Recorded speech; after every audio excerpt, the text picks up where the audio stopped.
Yeah, we are working with Grove City Police right now. This is a joint effort between both agencies and also the FBI. About 7:36 this morning, Grove City Police, they responded to a shooting.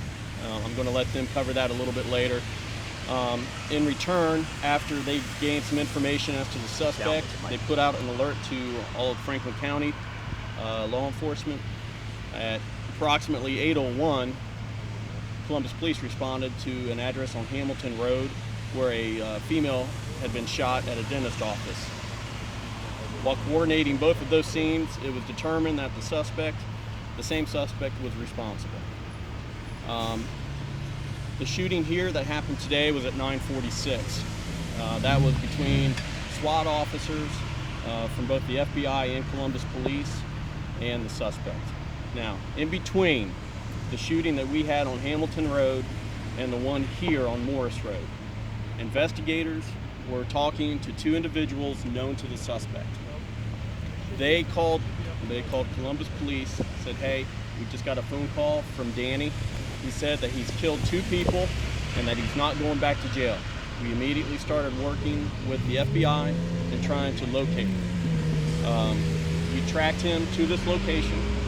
Tactical teams worked together to develop a plan that was safe for both the TAC teams and for the people here in the stores. We were unable to go into the stores and put them on lockdown. So this was, at best, very challenging. The officers were able to contain him to his vehicle, and immediately that's when he jumped out of the car and raised his weapon to the officers. We returned fire. He was killed at the scene, pronounced. We do have one Columbus Police SWAT officer who was shot here at the scene. He was transported to Grant. He's in stable condition. They are going to keep him overnight for observation.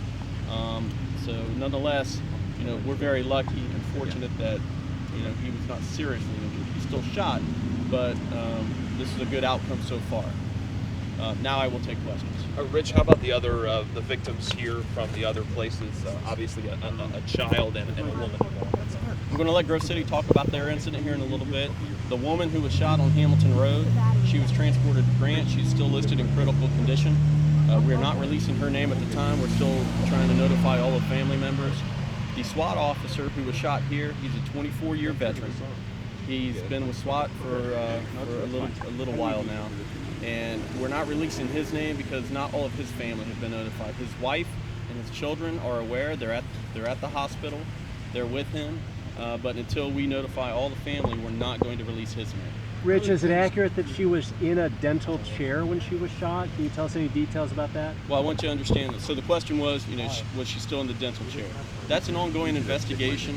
The only thing that we will confirm right now is that she was shot inside of the office. So once that, we're still working that scene as well. So we have three active scenes here. Grove City can talk about their scene. The Hamilton Road scene is still under investigation.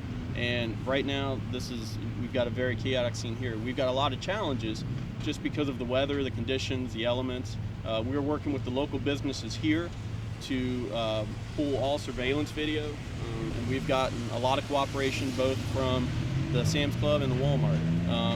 And we're very fortunate that no other people were injured out of this. Can you say whether she was a patient or an employee?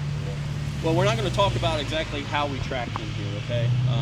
We have certain tools that we use in law enforcement to assist us. And, we don't want to release that information to the bad guys because, they're constantly watching and learning.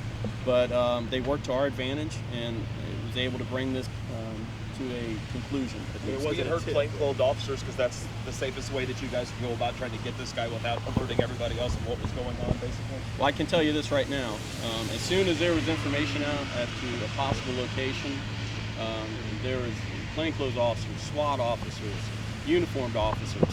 It was a joint effort by everybody. We had great communication, not only between Grove City and the feds, but amongst ourselves. We had sergeants stepping up, doing what they were supposed to be doing, which is managing the scene.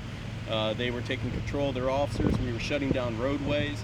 We were trying to set up a containment to where it was safe for the citizens. About how long did it take from the time that the suspect was spotted until the shooting took place? As in all police-involved shootings, this one went down very quick. It was evident from what happened at the scene that the suspect followed through on his intentions. Can we talk about the 9-year-old, the child, or 9-year-old? I don't know if that's the exact age there, sir. Yes, a 9-year-old child, and he's in critical condition at Children's Hospital. Can we get your name? My name is Captain Jeff Pearson. I'm with the Grove City Police Department. Pearson. When you guys respond to a scene like this, how do you handle shoppers and innocent bystanders? Columbus can answer that one because our scene was at a residence, so we just took care of it as we would any other crime scene at a residence. The juvenile victim was the son of his ex-girlfriend, and he had another child together with this mother. Is this the one that was shot on? No, the mother of the 9-year-old child was at home at the time. The 9-year-old child answered a knock at the door and was shot immediately. The mother was inside the living room, and she was able to contact the police department. There was other people in the residence also. Has there been any indication as to what set this in motion? What started all of this? Not at this time. It's still under investigation, and as the investigation unfolds, we'll get that information out. Who did he tell he was not going to be taken alive? Who did he tell that? That I do not know. How things transpired once the shooting began to take place. Did the suspect get out of the vehicle first? Was he still in the vehicle? Did he fire first? The officers fire first? Well, you know what? That's part of the investigation. We're not going to comment right now as to the specifics of exactly what happened here. We're confident from all the video from the stores that we might have it on video. We haven't been able to look at that yet. Investigators are here right now. We're actively working the scene. We're trying to hurry up and still do a very thorough investigation just because of we are having challenges with the elements here. How familiar are you with the suspect at all? Well, right now, we're still working on this end. It will come to a point where we will be working to look at his past. We want to know, we want to learn from his actions. What set him off? Was there any indication this was going to happen? We will be talking to family members. We'll be talking to the 2 individuals that contacted us as to, hey, did you see anything coming? Could this have been stopped?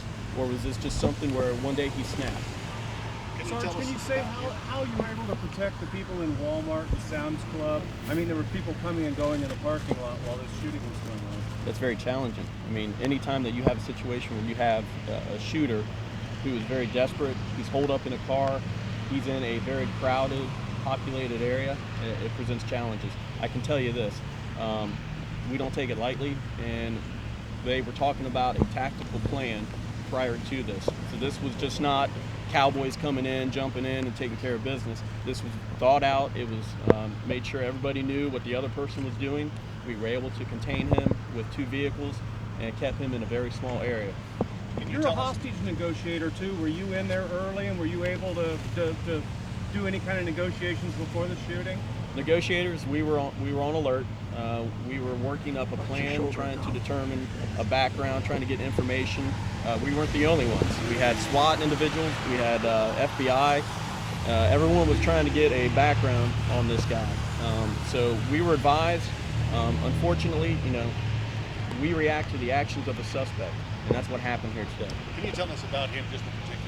Name, age, place of residence, if known, anything that you know? His name is Danny Thornton. He's 47 years old. As far as an address for him, I'm not releasing that at this time. Like I said, we're going to be talking to family members to try to determine exactly why did this happen, what set him off. What were the injuries to your officer? He was shot one time. Well, we think it's once. He might be some shrapnel with him too. I'm not going to say exactly where he was shot. He was talking. He was alert at scene.